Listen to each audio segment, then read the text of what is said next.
All right, we are in Job 38.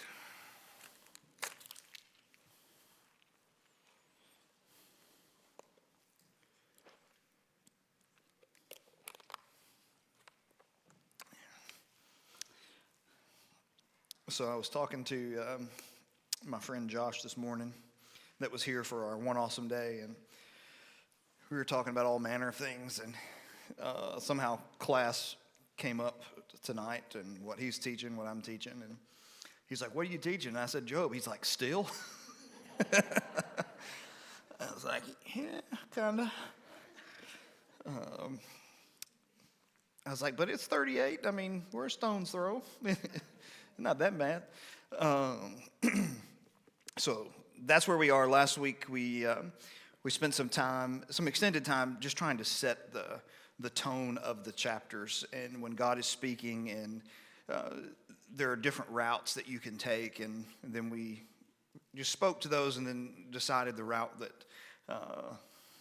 that we're deciding to look at it through, and that is, some people think that God is just kind of taking a sledgehammer to Job, and others, and I tend to be on this side, that tends to think that, yeah, he's holding him accountable, but he's not humiliating him.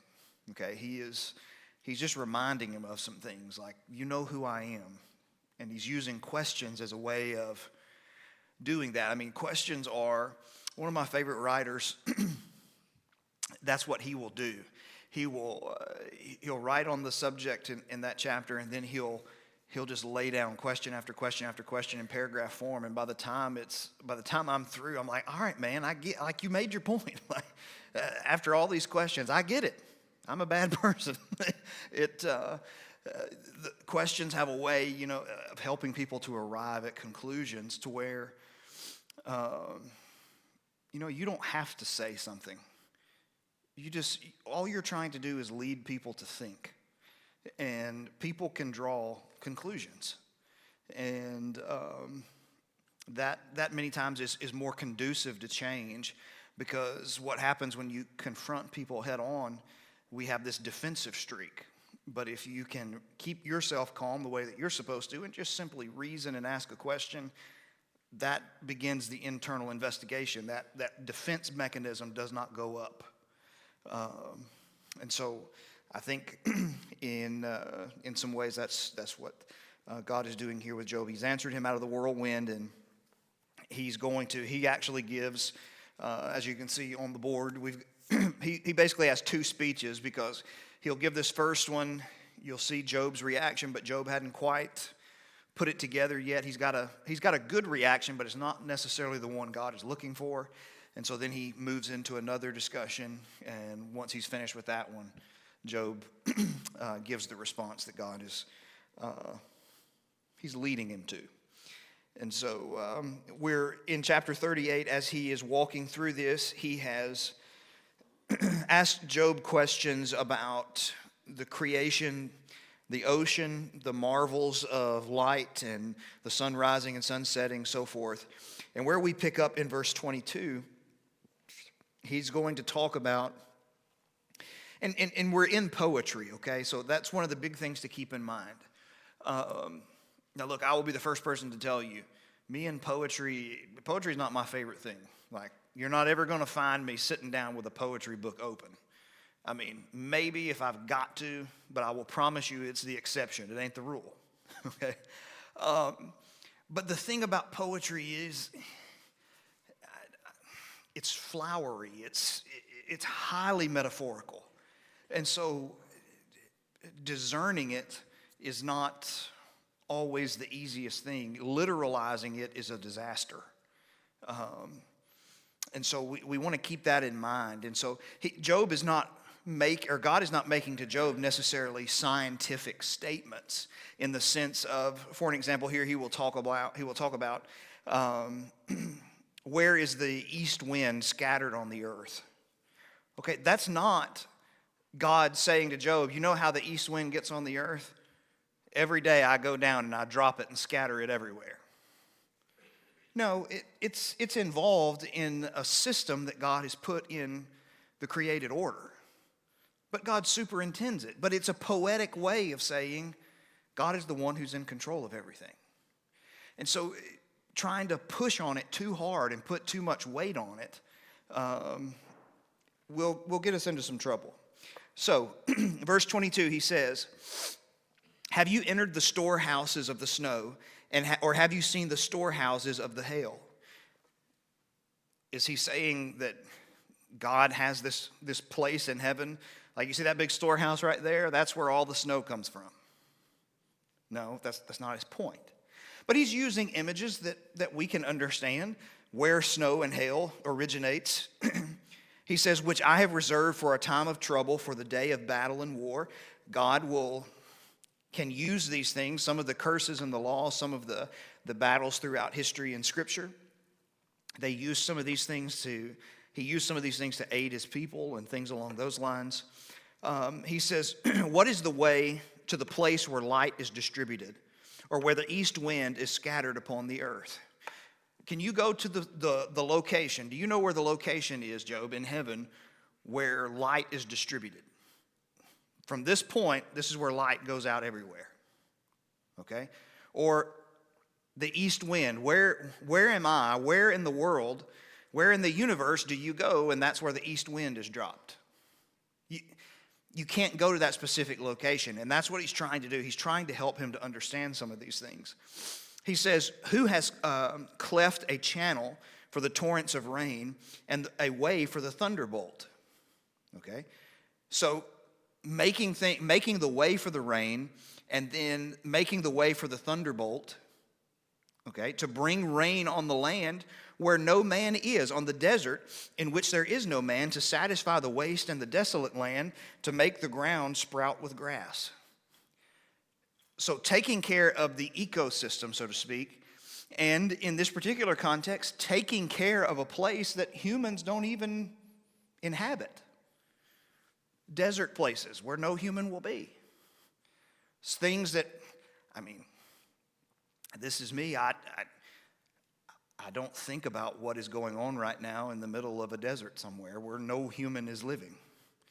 Like that's not what when I'm laying in bed at night, trying to go to sleep. I'm not thinking. It's not because I'm sitting there thinking, I wonder what's going on in the middle of the desert right now where no human is. If a tree falls, can anybody hear it? Or are there trees in this kind of... nobody does that. And so what he's saying is he takes care of the whole earth, even the places that you and I we don't even know they exist. We give no thought to them. He's the one who takes care of them. Verse 28, has the rain a father, or who has begotten the drops of dew? From whose womb did the ice come forth? And who has given birth to the frost of heaven? The waters become hard like stone, and the face of deep is frozen. So again, you're talking about precipitation and all the different forms that it takes. Who superintends that? Then he moves in to the heavens. Can you bind the chains of Pleiades or loose the cords of Orion? Can you lead forth the Mazzaroth in their season, or can you guide the bear with its children? Mazzaroth in some translations will read something different. I forget all the different variations. But it seems like Mazzaroth and bear are talking about constellations, groupings of stars, the same way that Pleiades and Orion are. So he says, verse 33, do you know the ordinances of the heavens? Can you establish their rule on the earth? Are you in control of the stars? Are you... that alone is... We don't know exactly how many stars there are. Okay? What we do know is this: even if the estimations are anywhere close to being right, you could count a star a second for your entire life and die before you finish counting.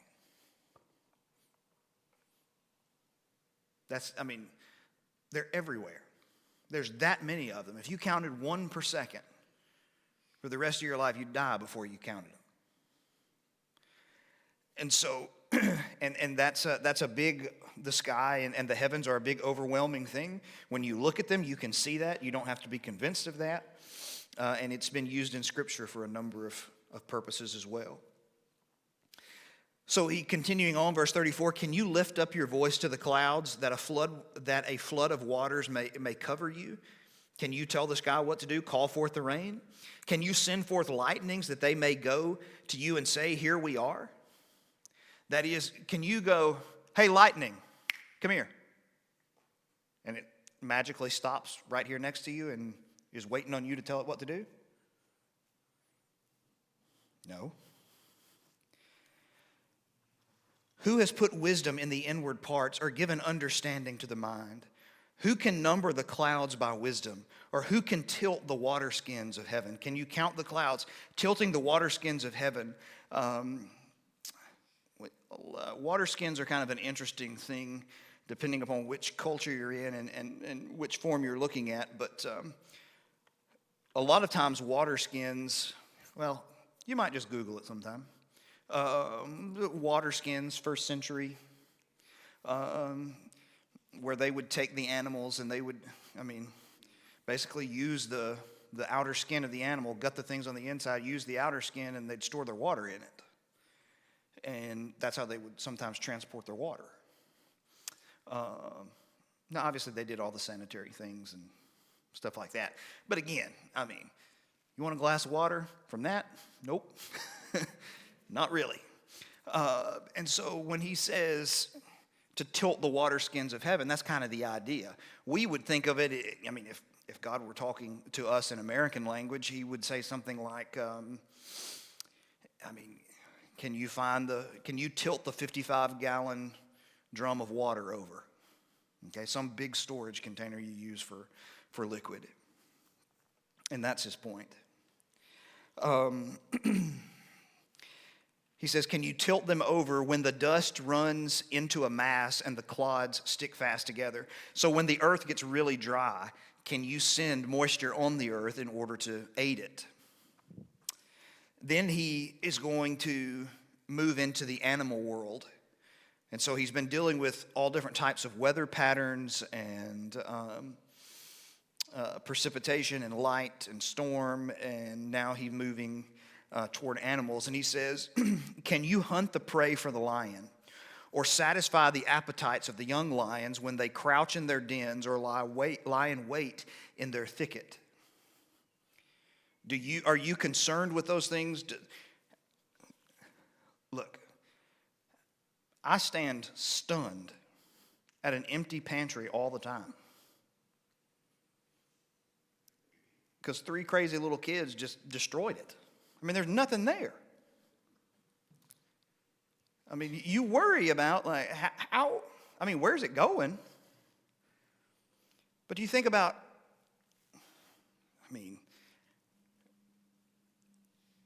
it can be a consuming thing to try and just feed a few humans. Imagine being responsible for feeding the earth, feeding the animals who inhabit the earth. And I understand some of those things are set in order, but that's kind of the idea he's getting at. Look at all of the things that you have to think about. Who provides for the raven its prey when its young one cries out to God for help and wanders about for lack of food? Are you going to take care of them? Chapter 39, do you know when the mountain goats give birth? I'll answer that one. Not a clue. Not one clue. Not even really sure what a mountain goat is. Do you observe the calving of the does? Can you number the months that they fulfill? And do you know the time when they give birth, when they crouch and bring forth their offspring and are delivered of their young? So we're dealing with just God's infinite knowledge of all things.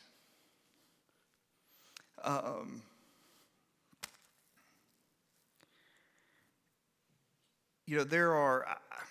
I even think about our jobs, like our occupations, what we know about them, even the places we work.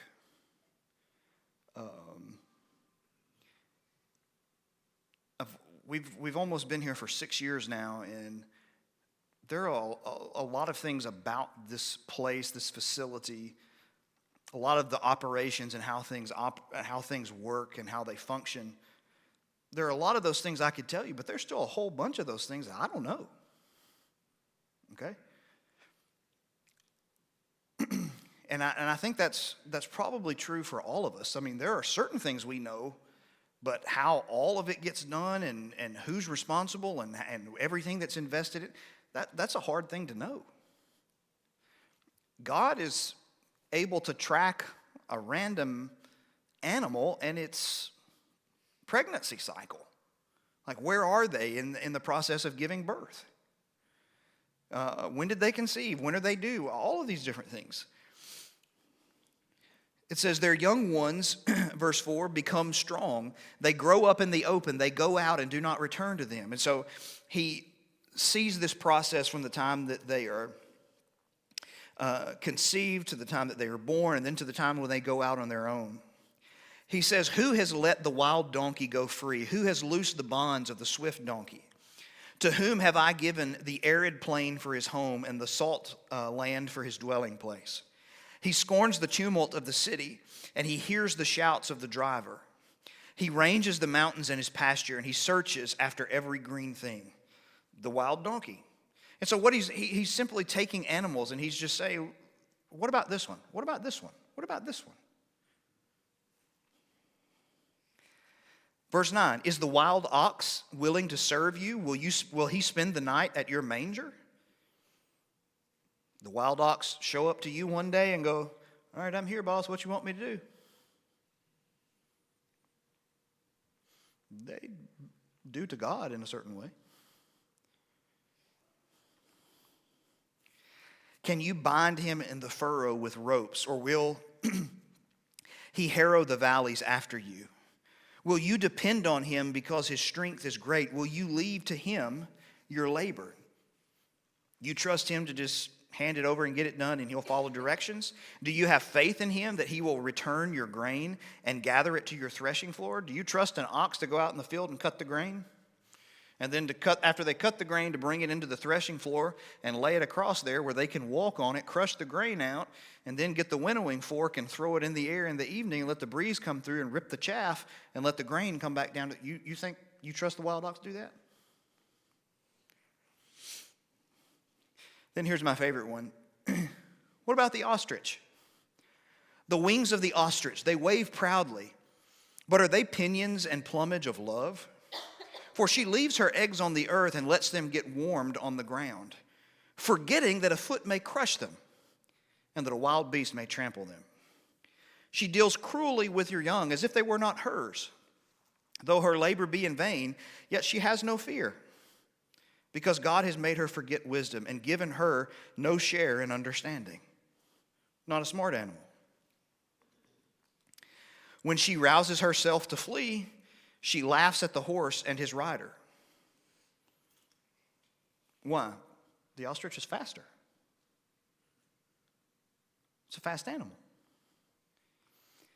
And so you get in and you see all the complexities and all of the things that are to be considered. And it's kind of like, I guess maybe one way you might relate it is this. When you're a teenager and you think your life is hard, right? And as a parent, you could very easily just sit down and go, okay,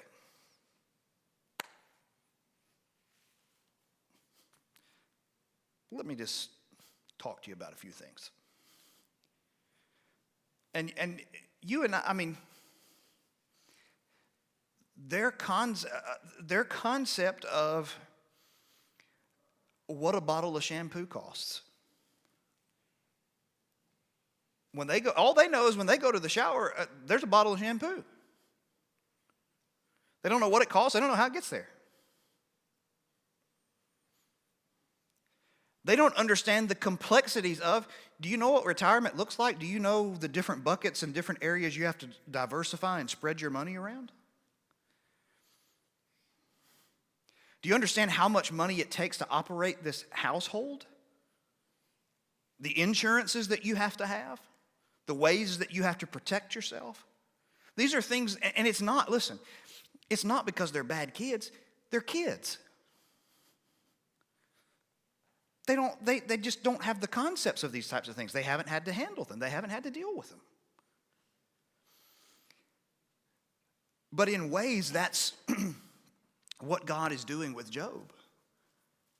Job has been rightfully very concerned about his situation.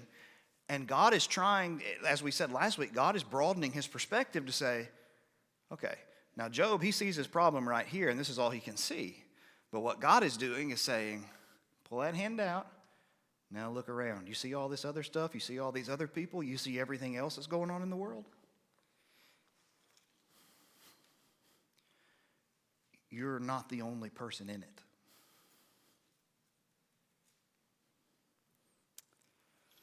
And so he's using all of the different examples to bring perspective to him. Things that he would not consider on his own. And to be fair, none of us would probably consider them. Then he says, beginning in 19, he moves on to the horse. He says, do you give the horse his might? Do you clothe his neck with a mane? Did you design the horse? Did you knit him together? Did you put his body together in such a way that he can have strength? Did you design his neck, his mane? Do you make him leap like the locust? His majestic snorting is terrifying. Did you make him do that?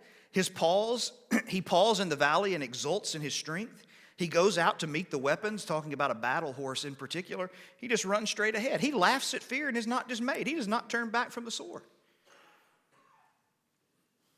That's an amazing thing when you study ancient, especially ancient warfare.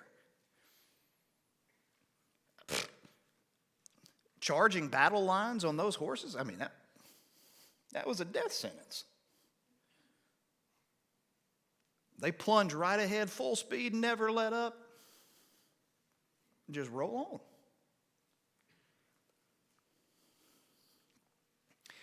Upon him, verse 23, rattle the quiver, the flashing spear and the javelin. You see, he's arrayed, he's holding the weapons.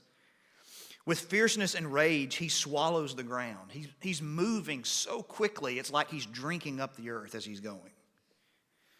He cannot stand still at the sound of the trumpet. When he hears it, he goes. When the trumpet sounds, he says, aha. He smells the battle from afar and the thunder of the captains and the shouting. He moves straight ahead and moves quickly. Did you make him that way? Did you design him that way? 26, he moves on to what the ESV calls a hawk. Maybe something like an eagle, maybe a hawk, some kind of a variation of a bird. Is it by your understanding that the hawk soars and spreads his wings toward the south? Is it at your command that the eagle mounts up and makes his nest on high? On the rock he dwells and makes his home, on the rocky crag and stronghold. From there he spies out the prey. His eyes behold it from far away. His young ones suck up blood, and where the slain are, there he is. They're up on high with their vision. They see down far below. They swoop in, they come, they take the prey.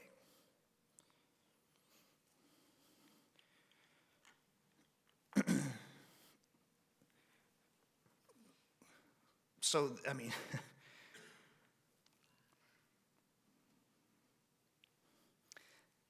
really, I mean, if you take this reasoning and you read Genesis 1 with this type of reasoning that carefully, I mean, we can't even come close with all of our human ingenuity and innovation. We can't even come close to reproducing one thing that God made in all its complexity. We can't do it. And yet, in a short span of time, he didn't just create one flying thing, he created all flying things.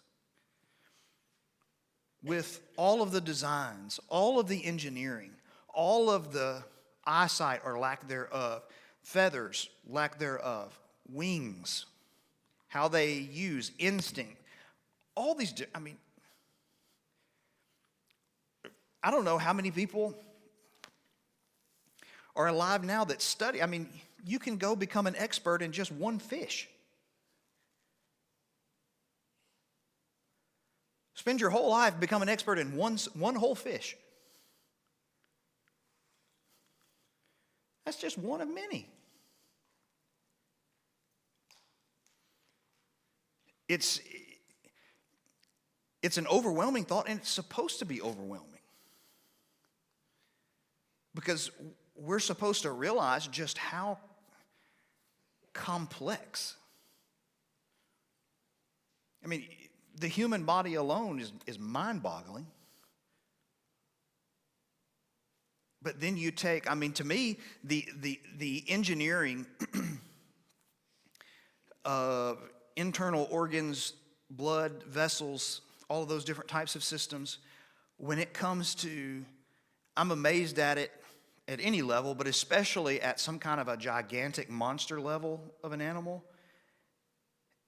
That's pretty amazing. But what is, to me, the most amazing is all the complexity in something that could fit on the tip of your finger. An animal that could rest on the tip of your finger. The design and the engineering in that. It's incredible.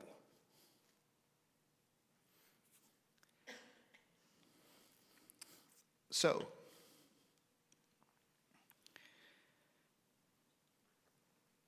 God is overseeing, superintending all these things.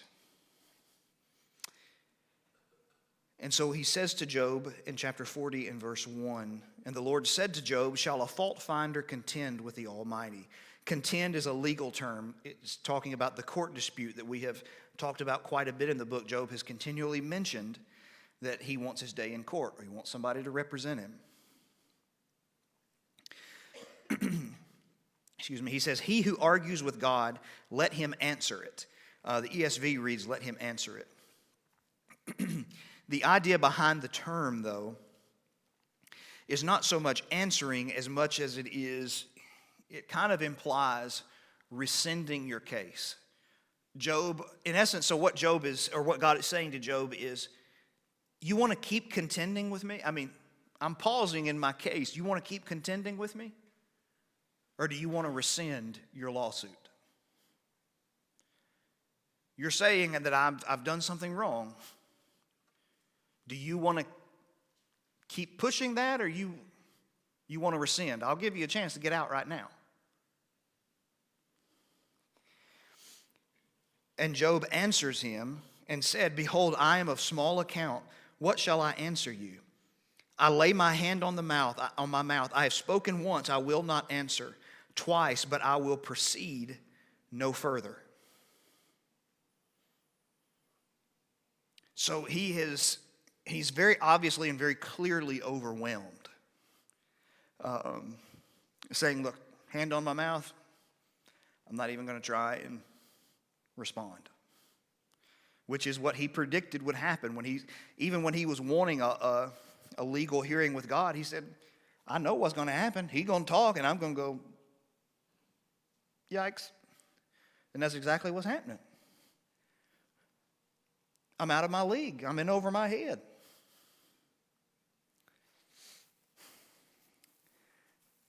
But it's not fully what God's looking for out of him. He's got his attention, but he hadn't changed him. He hadn't just completely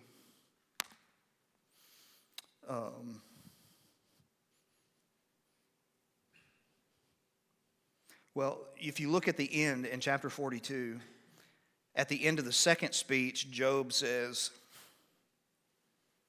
I abhor myself and I repent in dust and ashes. That's what God's looking for.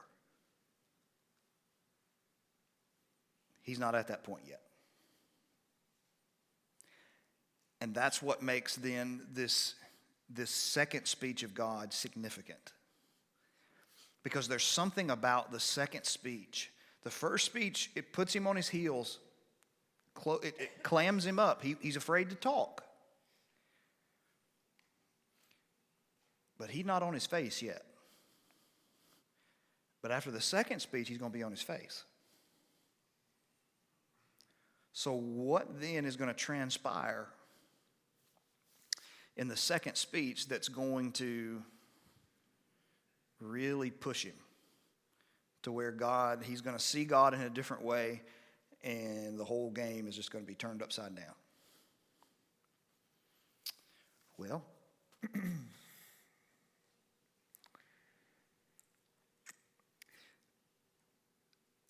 for the rest of 40 and 41, he's going to say a few things at the front end where he kind of narrows his focus a little bit in what he's going to be talking about.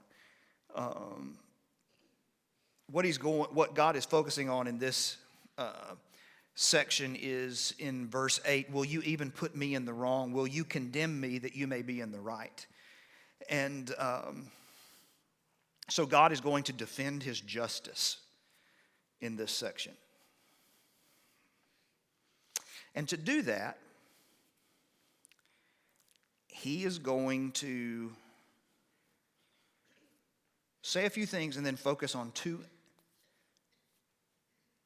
what we would call animals,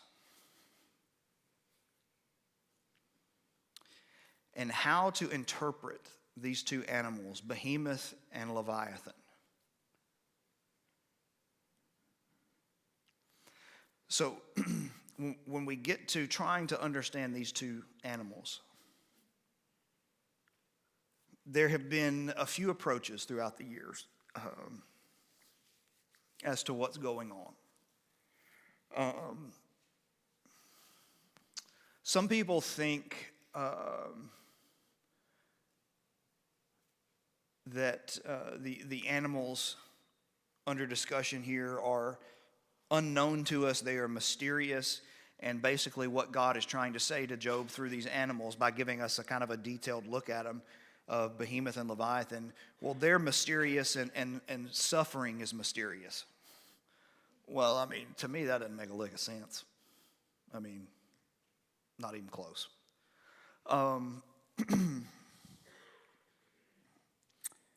There are others who are thinking that he is talking about literal animals, and so the debate becomes, what animal is he talking about? Okay? And the two sides of that thought are, when you look into ancient history, animals of significance, some people would say, because the animals, Behemoth and Leviathan, one is a land animal and one is a water animal. Okay? So when they look at it, they will say it's something like, say, a hippopotamus and a crocodile.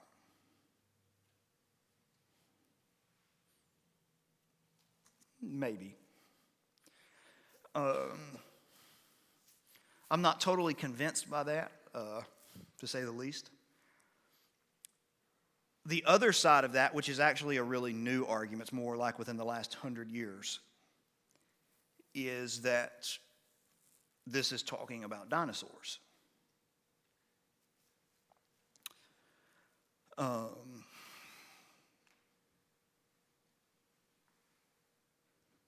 That may be. I don't think that's what's happening here. Now, I will say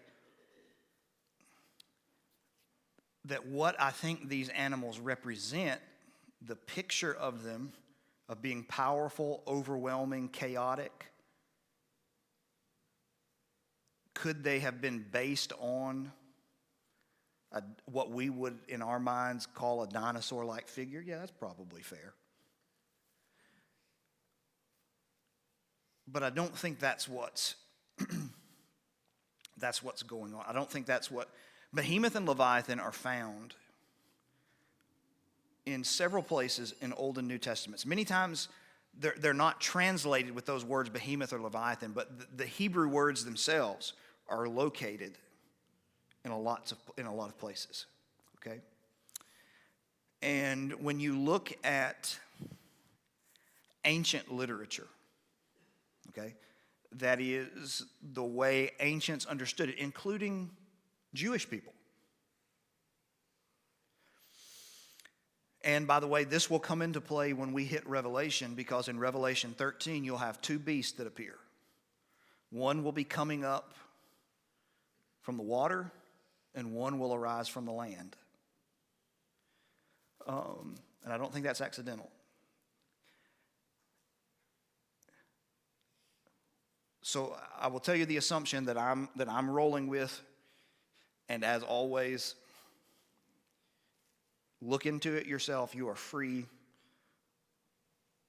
to follow the one that makes the most sense to you. But Behemoth and Leviathan seem to be figures of chaos. Okay? Figures of chaos. And when you look in ancient Jewish writings, I'm thinking about this pseudepigraphal work that's called Fourth Ezra. And then there are some others, and I'll mention those when we actually look closely at the details. Well, first of all, in Fourth Ezra, there is the story of what takes place, that these are animals, beings, they represent chaos, okay? Okay, so we've talked about before, in Genesis 1, the world is pictured in chaos. Now let me explain what I mean by that. You get the introductory statement, in the beginning God creates the heavens and the earth. The earth was without form and void, and darkness was upon the face of the deep, and the Spirit of God was hovering or brooding over the face of the waters. The waters were churning. And the Spirit is, in my mind anyway, the picture I kind of have is he's flying above the surface of the waters as it's churning. And what is he about to do? They're chaotic, and he's about to produce order. You're going to have lights. You're going to have land, sea. You're going to have barriers put into place. You're going to have a firmament in the heavens. Then you're going to have animals to inhabit. You're going to have trees. One of the images is that God is making order out of chaos. Okay? So when you think about these two animals, there's a connection to chaos. And I realize how foreign this sounds.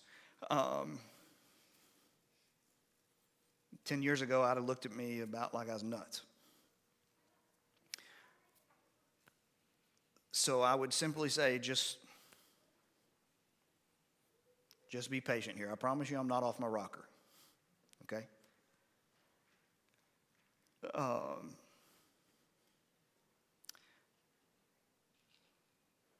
And this is why it becomes significant. If these animals representing chaos, disorder, disruption, what has happened to Job's life?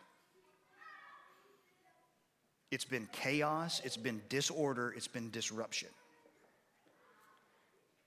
Okay, let me ask you this. If we're talking about, let's say we're talking about dinosaurs, or we're talking about some other types of animals, whichever ones you want to insert. Why would God talking about a big land animal and a big sea animal, which he's already done a lot of that in the first speech, and Job was silent, but he wasn't overwhelmed. Why would big animals all of a sudden put him on his face and say, God, I made a mistake. I didn't see you correctly. I didn't understand it correctly. Why would that all of a sudden put him on his face? Unless these animals represent something about evil and chaos.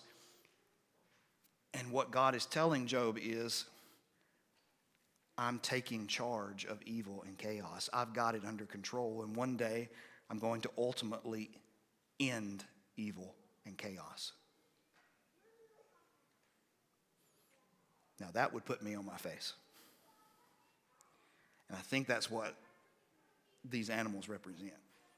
So we'll stop there, and hopefully next week we'll move into